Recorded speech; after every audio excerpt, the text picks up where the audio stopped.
যোৱাকালি ৰাতিও আমি 19 গৰাকী ব্যক্তিক পুছবেক কৰিছোঁ। খুব সম্ভৱ আজিও 9 গৰাকী ব্যক্তিক আমি পুছবেক কৰিম আৰু এইটো অসমত বৰ্তমান চলিব। আৰু কিন্তু এইটো ঠিক যে লাখে লাখে মানুহক পুছবেক কৰাটোতো সম্ভৱ নহয়, কিন্তু যিমান দূৰ সম্ভৱ আমি পুছবেকৰ কাম হাতত লৈছোঁ।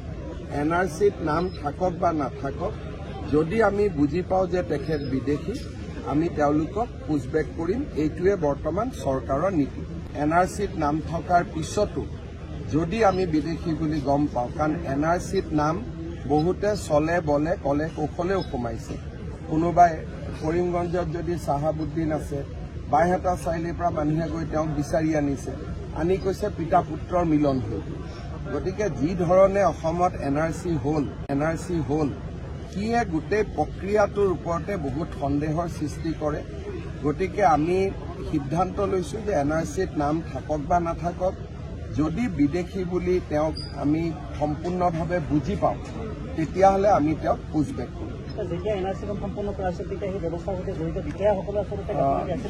গাফিলতি বিষয়াসকলৰো আছে, কিন্তু যিসকলে এই কামটো কৰে তেওঁলোক ইমানে বুদ্ধিমান যে আমাৰ বিষয়াসকল ইমান বুদ্ধিমান নহয়।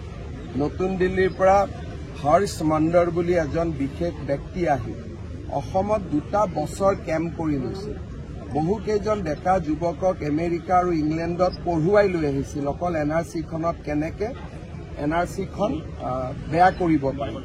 এই ধৰণৰ ষড়যন্ত্ৰবিলাক আমি সেই সময়ত গম পোৱা নাছিলোঁ, আমিতো সাধাৰণভাৱে লৈছিলোঁ। এতিয়া এই ঘটনাবোৰ মুখ্যমন্ত্ৰী হোৱাৰ পিছত মোৰ নলেজত আহিলে, তেতিয়া মই মুখ্যমন্ত্ৰীও নাছিলোঁ। গতিকে মই ব্যক্তিগতভাৱে অকল NRCখন এটা তথ্য হ'ব পাৰে, কিন্তু NRCত নাম থাকিলে যে তেওঁ ম্যাদী পট্টা পাই গ'ল, সেইটোক মই বিশ্বাস কৰিবলৈ মই সাজু নহয়।